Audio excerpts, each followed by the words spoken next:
NLP에서 의도적으로 감정을 조절하는 기법을 앵커링 기법이라고 지칭합니다.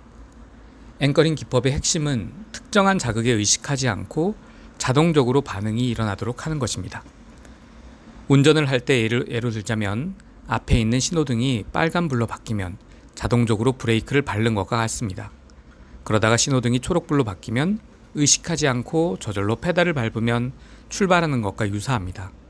이처럼 앵커는 언제든 신호만 제시하면 자동적으로 원하는 반응이 일어나도록 만드는 것이 필요합니다. 즉, 감정을 무의식적, 자동적으로 발생시키는 것입니다. 이렇게 만들기 위해서는 대표적으로 자극의 강렬함, 간격, 제시 순서, 독특성, 반복 4가지가 필요합니다. 체험이 강렬할수록 무조건 자극과 조건 자극이 제시되는 간격이 짧을수록 조건 자극이 먼저 제시되고 무조건 자극이 제시될수록 앵커는 효과적입니다.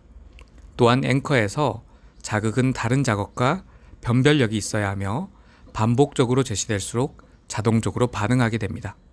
앵커링 기법은 다음과 같이 사용할 수 있습니다. 1. 상태 환기. 첫 번째는 상태를 환기시키는 것입니다. 상태 환기란 원하는 상태를 떠올리는 것을 의미합니다. 긍정적인 감정을 경험한 적이 많이 있을 것입니다. 다음과 같이 질문을 하면 됩니다. 내가 원하는 감정 상태를 강렬하게 느꼈을 때가 언제일까? 이 질문에 답을 얻으면 그 당시의 경험을 떠올려 보면 됩니다. 2. 연합 체험.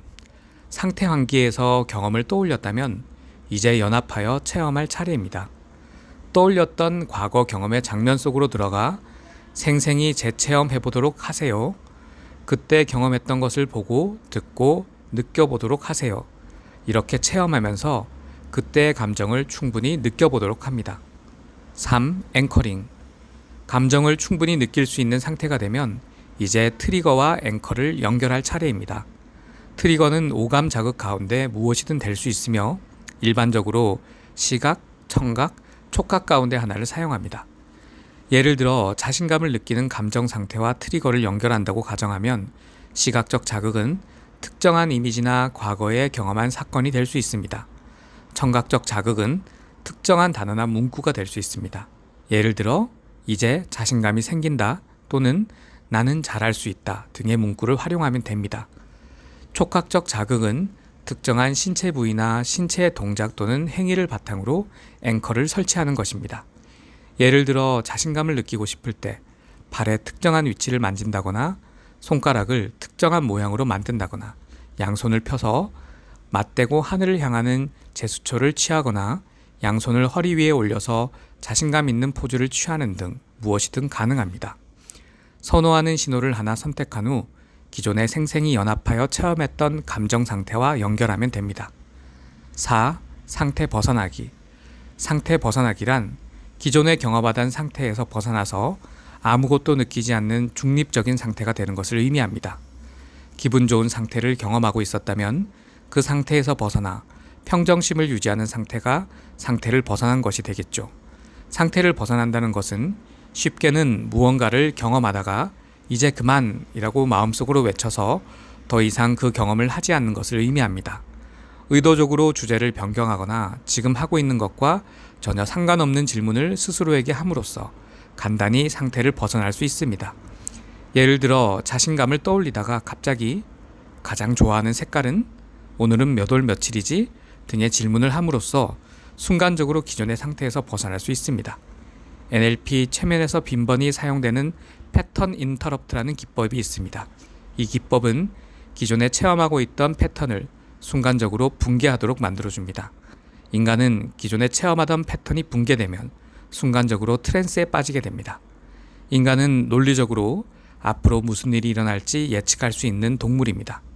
예를 들면 상대방과 악수를 하려고 손을 내밀면 다음에 어떤 일이 벌어질지 추측할 수 있습니다.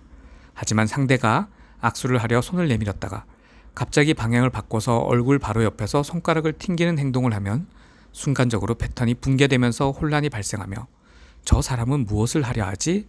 라는 생각에 빠지면서 트랜스 상태에 들어가는 것이죠. 이를 체면에서는 순간 인덕션으로 활용하기도 합니다. 어쨌든 앵커링 기법에서 상태를 벗어나는 이유는 확립한 상태가 잘 작동하는지를 테스트하기 위함입니다.